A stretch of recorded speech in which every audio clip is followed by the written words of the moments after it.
What's up, everybody? Welcome back to the Tomatoito Boxing Show, and a pretty good weekend that we had for as far as boxing is concerned. Hall of Fame weekend, a lot of inductees or new inductees into the International Boxing Hall of Fame out in Canastota, out in New York, and there were multiple events where you saw a lot of superstars and a lot of legends on hand for the multiple events that took place around the New York area. One was the Top Rank card on Saturday evening that was headlined by Xander Sayas. Also a Puerto Rican festive weekend as well, where the Puerto Rican Day Parade took place today on Sunday as of this recording. And so a big festive weekend, and also inductees, new inductees into the International Boxing Hall of Fame. And you had the likes of Ricky Hatton, you had the likes of Marco Antonio Barrera, to name a few. It was packed, and so you would see stars like Jorge Linares was also roaming around, and you would see him both the Golden Boy event, which was headlined by Oscar Colasso on Friday, and then the Xander Sayas Patrick Teixeira card that took place on Saturday. So Golden Boy out there, of course, the likes of Bernard Hopkins and many others that were there on hand to both former inductees or Hall of Famers now, welcoming the new inductees. So that was pretty cool. It was a pretty good weekend for boxing overall. There was a smaller card that was really hard to find unless you were really in tune with it. And this is a Don King Promotions card. Yep, Don King is still at it. Don King and Don King Promotions still putting on events. And his stable is fairly small nowadays. And he doesn't do a lot of promoting as well, or marketing, I should say. So a lot of people didn't know that Don King is still around and that Bob Arum has basically run off with it. He has, in a way of stature and in a way of higher profile fights. But Don King is still around in the smaller circles and the smaller cards. And he had an event out on Friday evening as well, out in Florida at the Hard Rock Casino in Hollywood, Florida. And there were two decent fights that took place out of all the other ones, at least higher profile fights out of all the other ones that were your traditional Don King, lesser known fighters, up-and-coming journeymen, up-and-coming fighters and journeymen filling up the card, lesser known fighters trying to make a name for themselves. And so that was his traditional approach in the 80s and 90s. He would have the one or two big names on the card and everybody else was basically filling. And this is what we saw here. Now, the card I'm talking about, of course, was headlined by Blair the Flair Cobbs, who is now under Don King, at least for this fight he was. And he experienced some inactivity after his departure, his contractual hold up with Golden Boy, and then the departure from Golden Boy, and now newly signee with Don King. And he was headlining against none other than Adrian Broner, AB, who has been on the comeback trail and has endured a lot of obstacles. So we're going to get into that card. Before we do touch base on that main event, the co-main event was really interesting to me because we have a heavyweight fighter, who had all the promise. He's on the similar stature as that of Jared Anderson, who's under Top Rank, and similar ascension to the heavyweight division. Jared Anderson has been clamoring for a big name fight. Michael Hunter has had several big-time fights, and when he was at his prime, it didn't develop, and we're going to talk about that. So Michael Hunter, his nickname Bounty, pretty catchy, right? Bounty Hunter. So Michael Hunter II, he's been active for quite a while. He ended up fighting a lesser-known fighter by the name of Cassius Shaney, where Michael Hunter comes away with the 10-round unanimous decision win. Cassius Shaney showed up with a record of 23-1 with 16 knockouts to his credit. Fighter from out of Connecticut, and someone who's been trying to leave his mark in the heavyweight division, but fighting lesser opposition. And so how he gets into this fight is because of his last opponent being Trevor Bryan, who was a big Don King guy. Trevor Bryan had the version of the WBA title, if you recall, and that was his big fight from Don King that he ended up putting up against Daniel Dubois and picked apart by Daniel Dubois because he had no business in there. There was just difference in levels, and this happened a couple years back. So Cassius Shaney beats Trevor Bryan November of 23, just a few months back. Trevor Bryan to date only had that loss to Dubois, where he lost the piece of strap that he had to the WBA. Cassius Chaney beats Trevor Bryan, stops him in the 7th round, gets himself into this fight against Michael Hunter, going into the fight as a 23-1 record with 16 knockouts to back him.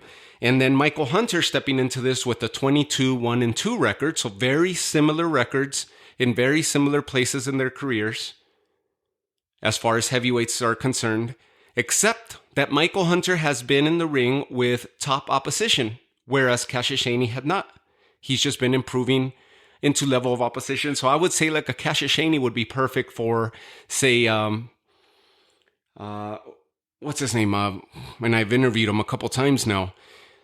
Torres, who is under Top Rank. Chaney would be perfect for Torres, who's making his name up, and he continues to step up in opposition. For Michael Hunter, this was more of a stay busy fight, decent opposition, but not the opposition that he's used to. Why? Why am I saying this? Michael Hunter, who has Olympic pedigree and amateur pedigree to back him, that 23 or the 22-1-2 record, that blemish that he holds is against none other than Alexander Usyk, and that was back in April of 2017. That's the only loss of his career against Alexander Usyk. And when they faced off against each other, it was in the cruiserweight division. Back in 2017, Usyk got the unanimous decision win over Hunter. From there, he transitions up to heavyweight. Several fights later, he holds a victory over none other than Martin Bakole. That fight back then was for the IBO heavyweight title. To date, that's the only loss that Martin Bakole holds on his record. That one loss to none other than Michael Hunter, whom we're talking about. Martin Bakole is in line to face Jared Anderson in that big Los Angeles card that Turki Al-Sheikh is bringing in August. It's a huge fight for him. Bakole has a victory over Carlos Takam, and now he's going to be fighting Jared Anderson. Just to give you an idea how these circles are working. But that fight between Bakole and Hunter happened in 2018, just a few fights after the Alexander Usyk defeat. And that was for the vacant IBO Intercontinental title. Back in 2018, Hunter stopped him in the 10th round. He goes on to face Alexander Ustinov, beats him in the 9th round stoppage, beats Fabio Maldonado by stoppage. 2 fights later, he has a draw against Alexander Povetkin. Split decision draw. That's 2019. He fought Jerry Forrest to a draw back in 21. A Jerry Forrest that he had defeated back in 2014. They got to run it back. Then he fought lesser opposition after Jerry Forrest, a guy by the name of Miguel Cubos, who had a 14-24 record going into it. And then Ignacio Esparza was a little bit of a step up with a 23-3 record. Both stoppage wins for him. 5 rounds between those 2 fights. 7 rounds between those 2 fights for Michael Hunter. So then he gets into this fight with Cassius Chaney, similar level as to his last opponent, Ignacio Esparza. That was March of this year. And then 3 months later, he faces Cassius Chaney. So he's back into the active realm. And Miguel Cubos, his comeback fight since he was out from 2021 was September of last year. So he's had 3 fights in about 9 months or so, between 6 and 9 months. Really, really good for Michael Hunter that he's getting going again. At least 2 fights this calendar year already with decent level opposition that should get him into better opposition. So let's keep an eye on the Jared Anderson and Martin Bakole fight in August, because I think Michael Hunter and Jared Anderson are on a collision course. Michael Hunter got the victory, improves to 23-1-2, 16 knockouts to his credit. Again, 2 draws. Povetkin, Jerry Forrest, 1 defeat to Alexander Usyk. Victories over Martin Bakole, Sergey Kuzmin, Alexander Ustinov, Terrell Woods, and Jerry Forrest the first time they faced each other earlier in their careers. So that was very interesting. Keep an eye out for Michael Hunter because nobody even knew that he was active. A lot of people didn't pay attention to this card as a whole, but he's active. He's making his move. So when he gets into title contention or gets into a big fight, people are going to discard him, but he's been doing the work and he's doing the groundwork right now. So we go from that to the main event, which caught a lot of notoriety, and that's between Adrian Broner and Blair Cobbs. Adrian Broner stepping into this fight with a 35-4-1 record, 24 knockouts to his credit. The one great 4-division champ, Adrian Broner, who was leaving his mark in the sport early on, and he stepped into the ring against Blair Cobbs, who came into the fight with a 16-1-1 record. If we analyze Adrian Broner, the experience between these two heavily outweighed or heavily weighed in the favor of Adrian Broner with that 35-4-1 record. One of his two most recent victories was against Giovanni Santiago, and we saw Giovanni Santiago give hell to in what was a back and forth war between him and Mario Barrios, who's the interim WBC champ right now for the welterweight division. That was a questionable decision where a lot of people thought it was such a tight fight that Giovanni Santiago should have gotten the decision. Nonetheless, Adrian Broner has a victory on paper over Giovanni Santiago. Unanimous decision, 12-round fight back in 2021. It's been highly publicized and highly noted that Adrian Broner has experienced multiple issues throughout the year, especially when he started hitting the peak of his fame or started scratching at the peak of his fame. Drug abuse, alcohol abuse, vices, women, you name it, all the stuff that comes with ease when you get into higher profile statuses and stature. And many are able to push away those demons and push away those vices and those temptations. Adrian Broner got caught up in it. And he's been doing his best to straighten his life away, to get on the straight and narrow. And that's why all those hiccups have come about. This is years on end now. That we look back at where his prime was, and it's arguable that he was in his best years in the early 2010s. He turned pro in 2008. Super active, 2008, 2009, 2010, even 11. Very, very active. By 12, he starts dropping to 3 fights that year. But in 2012, he had victories against Eloy Perez, who was a good contender back then, Vicente Escovedo, the former Olympian, U.S. Olympian, and Antonio DeMarco. That was his 3 wins in 2012. That was Adrian Broner in his peak. 3 fights in 2013 against lesser-known Gavin Rees. Then he goes on to beat Paul Malignaggi.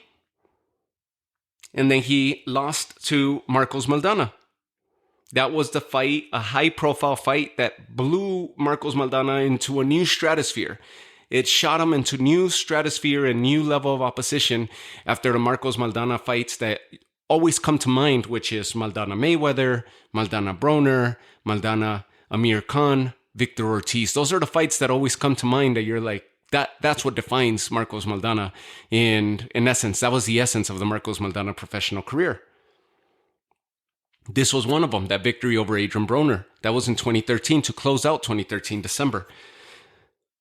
So that was his first defeat of his career against Marcos Maidana. And it was as high profile of a fight as it could get. He starts 2014, took about 4 months off, or maybe a couple months off, and then got into camp and put on another 3-fight win streak. 2 of those opponents were Carlos Molina and John Molina.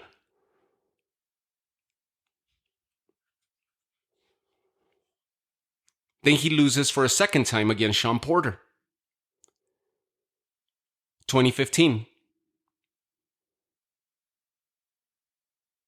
Came back with another victory later that year, but now he's starting to slow down to 3, down to 2 fights a year. 2016, he has only one fight, and that was against another top contender at that time in Ashley Theophane. And he stops him in 9 rounds. 2016. That was at 140 pounds. So he's always been from 135 was his best. Then 140, he was all right. Now he's been campaigning at welterweight. So he's maintaining himself there. And one of the biggest things that he has is his weight, the weight issue, which affects a lot of fighters. There's no denying that. 2016, that was his sole fight of that year. Ashley Theophane, a TKO stoppage in the 9th round. And still, the only 2 losses facing top opposition, top names, top contenders. Only 2 losses to date at that point in 2016. 1 to Marcos Maidana, 1 to Sean Porter. Solid career.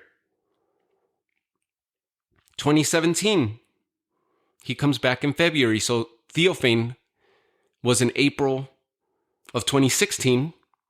Takes the rest of the year off, comes back in February of 17 and has 2 fights that year.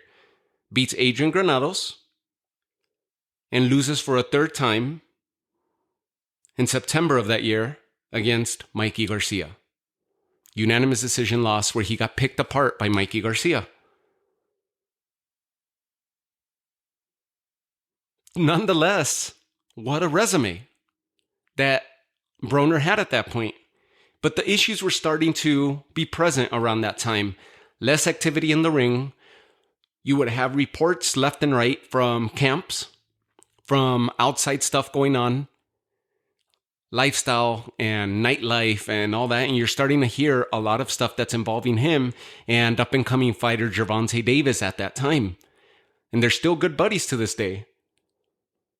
But they were getting into a lot of stuff involving outside influences and events taking place outside in his personal life, away from the ring. He was at one of the highest peaks of his career right around those years, where Adrian Broner was well known and was very much, if not a household name, was very much a known name within the boxing realms. He took the rest of 2017 off, came back in April of 2018, had only 1 fight. That was against Jesse Vargas, where they fought to a majority draw. It was a good fight. That was a catchweight 144-pound fight that I recall very well. And a fight where I don't feel like it should have been a draw. I really felt like Adrian Broner did enough and busted up Jesse Vargas in that fight. But Vargas stood his ground and they ended up issuing a draw. Not a lot of action, but Adrian Broner definitely did more damage to Jesse Vargas in that fight. In my opinion, if I recall correctly, Adrian Broner actually damaged the eye of Jesse Vargas. I would have to go back and watch it, but I have few moments that live vividly in my mind from that fight. That was April of 2018. Took the rest of the year off. Meanwhile, this is not just resting, like Dimitri Bivol took 13 months off that we just talked about a few episodes ago, and then comes back to get rid of the rust, but stays in shape, stays working, stays active, focused on the sport. This is partying, lifestyle, vices,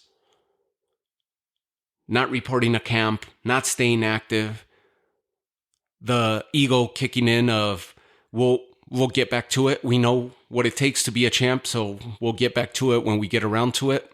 It's there. We've accomplished it. We've reached that peak. We know how to do that work. We'll get back to it when we get back to it, when we come around to it. And it doesn't work like that because your body keeps deteriorating and you keep beating up that body. Meanwhile, and that's what was happening with Adrian Broner. Think about how many years we just covered right now. We're up to 2019, January of 2019. He took a fight against Manny Pacquiao, where he just got outpointed, outboxed, outworked, just bested by the legendary Manny Pacquiao. Lost a unanimous decision, 12-round fight, January of 2019. And that's it. We didn't see Adrian Broner again the rest of that year. We didn't see him 2020. And by 2021, February, he comes back against Giovanni Santiago, which we mentioned earlier. At that time, Giovanni Santiago was a 14-0 fighter with 1 draw to his record. A good, tough prospect making his way up the ranks, tough opposition within the welterweight realm. And that's exactly what he faced. A Broner that was shaking off the cobwebs, out of shape, belly, lacking stamina, breathing.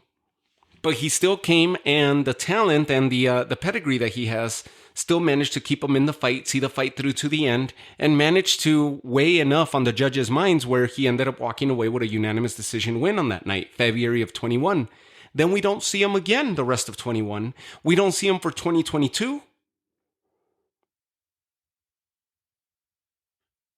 And by June of 23, he decides to come back, has a stay busy fight against a journeyman fighter by the name of Bill Hutchinson, a road warrior, if you may, who had a 20-2 record with 4 draws with similar type opposition, Bill Hutchinson.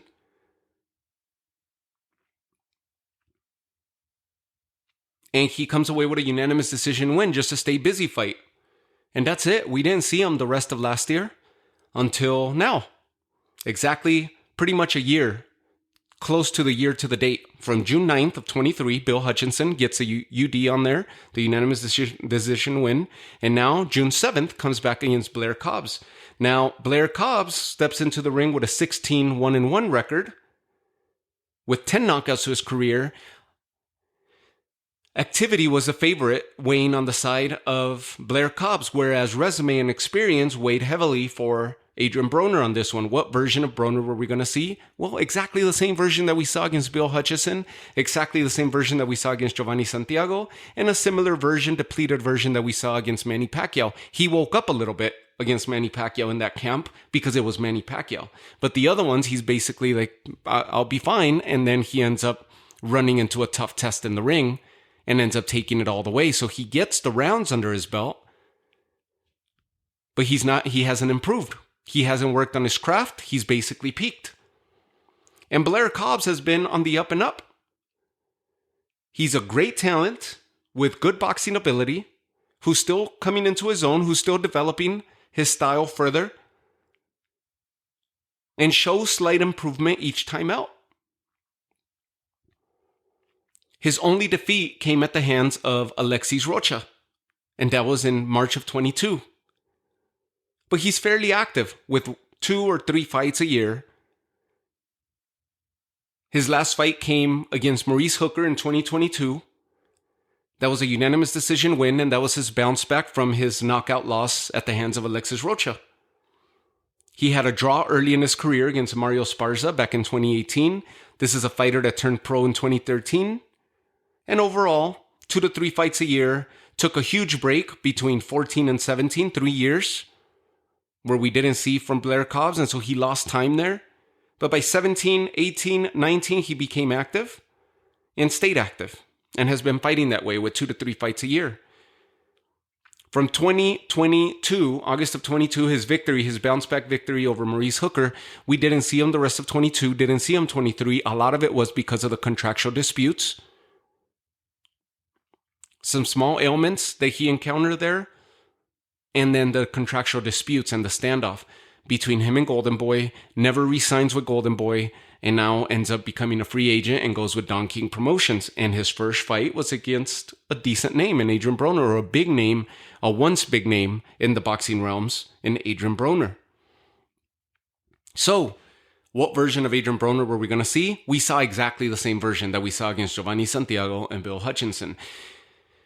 One of the comments on X was that of Adrian Broner's belly looks like it's getting bigger as the fight proceeds. And comments like that. It was an out-of-shape Broner. One that you can't knock on Broner because he's been doing his best to get his life back on track, to get his career back on track, trying to stay active. Maybe at one point it seemed like he was just looking to get these smaller fights, attract crowds for the sake of a paycheck. But it looks like he's really serious right now. He's really engaged. He wants to get back into title contention, potentially into a big championship fight again, and hold a title once again. This is a division where he hasn't found success yet, but a lot of it has been due to the inactivity and the outside lifestyle that has taken an effect and a toll on his body. But he still possesses a lot of talent. The positives is that this fight ended up going all 10 rounds. It was a 10-round scheduled fight. There was a nasty knockdown that Blair Cobbs landed. A huge hand that he lands on Adrian Broner, where he sends him flying backwards and flipping over to all fours. He spun him. The commentators mention that Adrian Broner lost a tooth. They mentioned that Adrian Broner's tooth flew out. His mouthpiece flew out. And he flew at least a good 7 feet. Spun him over to where he gets on all fours. Really shaken up, busted up, but still answered the referee's count and got back into the fight. He didn't have many rounds that he won. But I did take score of the fight. And as much as I wanted Adrian Broner to look better, it just wasn't in his body. He tried, and he still possesses hands. He still possesses power. And he managed to hurt Blair Cobbs on several occasions. But Cobbs stayed on his bike, faster footwork, more elusive, kept moving around and pot-shotting him, and that's how he won the decision. Every time they would get into close counters, Cobb, the faster fighter, would get his punches off, and then Adrian Broner was trying to land 1 or 2 punches, and when he would shake up Cobbs. Adrian Broner of the past would have closed in and picked him apart. But he couldn't. His stamina wasn't there. By the 7th round, it was evident that Adrian Broner was hurting, and he's spitting his mouth guard out. There were punches that would land where his mouth guard would fall out, and there were some where it was evident, and you could go back and watch the replays where he purposefully spits the mouth guard out because he can't breathe. And that's when he was able to catch his breath and push forward. At the end, the 12th round, he pushes forward on Blair Cobbs and tries to close out the fight. He felt that he didn't lose the fight, but he did. I gave Broner round 4. I gave him round 9 and round 10, the 2 last rounds. Other than that, it was a landslide by Blair Cobbs, especially the 10-8 round with that nasty knockdown in the 2nd round where anybody else would not have answered the referee's count. Adrian Broner did, got himself back into the fight, continued to walk forward, try to land punches, rounds would end, and the fight was just getting away from him. But there was not much that he could do. His stamina's not there. His legs were not there. His breathing's not there. But he doesn't get knocked out. So people are saying, hang him up, baby. You're done. You're washed up. You're shot. You're a shot fighter now. If you saw what I saw in the last 2 rounds, and if you go back and watch the fight, he still possesses a lot of talent. He still mixes his attack very well. What he's missing is stamina, discipline. If he's really getting his life and his career back on track, this is going to be fixed by the very next fight. In his very next outing, say it's 4 or 5 months from now, and rather than partying last night, or this weekend, if he really gets back into work and mentally he's in a different state now, you're going to have AB of old running the miles, running roads, doing the road work, getting himself back into shape from this very next week. Or even if it takes his next week off, gets back into it, but doesn't let that layoff go and then continues the same negative cycle that he's been on for the last few years. And if he does get back and takes this serious, because this is his last chance, I really believe that. He still possesses hands. He still possesses that attack and the power. And it's not that speed has left him because he's 34 and Blair Cobbs is 34. The contrast of where both of these men are at in their careers, where Blair Cobbs has been active for the most part, finds himself in a different stage in his career than Adrian Broner. You say Blair Cobbs looks younger and fresher. It's the activity. Both of them are 34 years old. If anything, you could make the case that Blair Cobbs hasn't been moved up fast enough. With under 20 fights as a pro at 34, hasn't been in a major title fight yet. And his biggest fight, he got knocked out in against Alexis Rocha. Whereas Adrian Broner has had an entire resume, an entire body of work at 34. He is definitely an older 34 than that of Blair Cobbs. And the outside lifestyle, not boxistically speaking, but his outside lifestyle, his personal life, is what's been deteriorating AB. Not what he's incurred in the ring.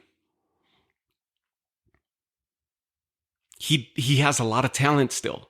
And I would love to see and hope to revisit this episode in a few months' time, where when he gets back, if we're able to see flashes or glimpses of an old AB and he gets back into doing the work and zeroes in on his last shot for a title, because he has the name, he has the popularity, he'll be quick to build it up once again and get back into people's conversations if he's able to put a string of 1 or 2 victories together with decent opposition like this, like Blair Cobbs. So he just lost this one, but it was a decision. If he would have been knocked out, just hang him up. Done. You have no business here. But the fact that he answered, he still has a chin, and this is an out-of-shape Adrian Broner that maybe put in a decent 3-week or maybe a month full camp. But if he actually puts in 6, 7, 8 weeks, 10 weeks of a camp without any distractions, without any delays, any ailments, any injuries, with no issues, no outside influences, AB could be back into the major conversations within 1 or 2 fights.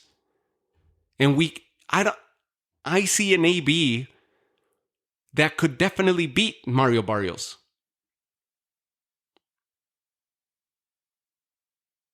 Could probably get into a big fight against Conor Benn, who seems to be fighting stateside because he's still banned out in the UK. Fights like that would be high-profile fights, and he's maybe 2 performances away. His stamina is when he needs to come back, and if he gets his legs under him, the combinations are still there and the power's still there. He's just out of shape. That's my sole opinion. I didn't see a shot fighter. I didn't see someone who's hesitating to throw punches, who sees the openings, but his hands are just not going. He wanted to. The stamina wasn't there. He couldn't push those punches out. His breathing was gone. Somebody who's spitting the mouthpiece out so he could catch his breath, that's crazy to me. As a pro. For a professional fighter to be doing that, somebody with the body of work and resume such as the one that Adrian Broner has. Regardless of what you thought of him, if this is his last shot, I would love to see him give it one last shot, but be really disciplined about it. And we could be surprised. We could be pleasantly surprised and get him into another high-profile 1 or 2 events. Not just by name, but by actual merit. Him getting back into it. So that's it. That's what took place on Friday evening. That was the main one. Of course, Golden Boy with Oscar Colasso. So we'll talk about that in the next episode. And also Sander Sayas, Patrick Teixeira. We'll cover that. And then we'll make brief mention of the new Hall of Fame inductees that took place this weekend, and maybe cover some of the other news and current events on the upcoming episodes. But we'll chop this weekend up into pieces, into several parts. And I'll leave you guys with this. If you didn't watch the Adrian Broner Blair Cobbs fight, go watch it. I think the full event is on YouTube. It couldn't have gotten that much attention. It didn't get that much attention. So it's not a matter of how many pay-per-view buys, or I think it was priced at $40, at least stateside. So don't worry about the pay-per-view numbers and this and that, and he's shot, he's nobody. Get away from all the negativity. Just watch it for what it is. If this is a man that's trying to get his life back on track and wanting to give it one last shot at regaining some of his old glory, you got to support him for that. Can't be a hater. And for Blair Cobbs, great win on his resume, because now he gets the 17th win of his career against a good name. He held his own. He dropped them in great fashion. So maybe he's able to run it back against Alexis Rocha soon. If this was a one-fight deal that he signs with Don King and he's still going to remain as a free agent, or if he has several fights with Don King, maybe try to get into another decent name. But Blair Cobbs, right now, the welterweight division is somewhat weak. So maybe Blair Cobbs against Giovanni Santillan, who's coming off that nasty loss against Brian Norman Jr. Maybe not a Stanionis, maybe not a Mario Barrios, but Blair Cobbs could definitely run that back against Alexis Rocha. Maybe Rocha and Santillan are going to run it back. Remember, Santillan has a victory over Rocha, so they could do a little trifecta there. But there's a lot of up-and-coming opponents that are right there roaming, and I mean, the level of opposition that is there at the welterweight division is there for the taking at the moment, and that's why I'm a big believer that Adrian Broner is a couple fights away from doing some work. Maybe even a Giovanni Santillan, not Giovanni Santillan, but a Giovanni Santiago that we just mentioned that gave headaches to Mario Barrios and Adrian Broner. That would be a good opposition for Blair Cobbs, and continue chopping away until you get your name in there into those boxing circles. Not because of lack of activity or lack of promotional, but let the boxing do its speaking for you, and people are going to get behind you and push you into a big title fight or a big championship type fight. So congrats to Blair Cobbs, and let's keep an eye out to see what Adrian Broner brings to us in the coming months. Hopefully we see him again this year and not have another year layoff or so. If we do, then that's it. Adrian Broner's pretty much done. But if he's really serious about it, we should see him in the fall. At the minimum, a second fight this calendar year, and he should be in a lot better shape, because if this is a version of Adrian Broner that shows up again, that means that the same demons are still hunting him outside of the ring, and he's pretty much going to be done and just off to the sunset. But if he's really serious about getting this, we should see some very visible improvements in his next outing. And let's hope that we do get him sometime in the fall, even if it's later in the year. But he needs to be back, and he needs to be active. And if we see the same version, well, that's it. But if we see improvement, then you better get excited about that, because he could definitely leave a mark and make one last big running at a welterweight title.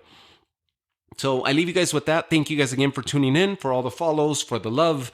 I mention it each and every episode, and I mean it. And the show continues to grow slowly, and it's all because of you guys. So thank you guys again. I'll catch you guys on the next episode as we continue to cover everything that took place this past weekend. Take care of yourself. Have a good night.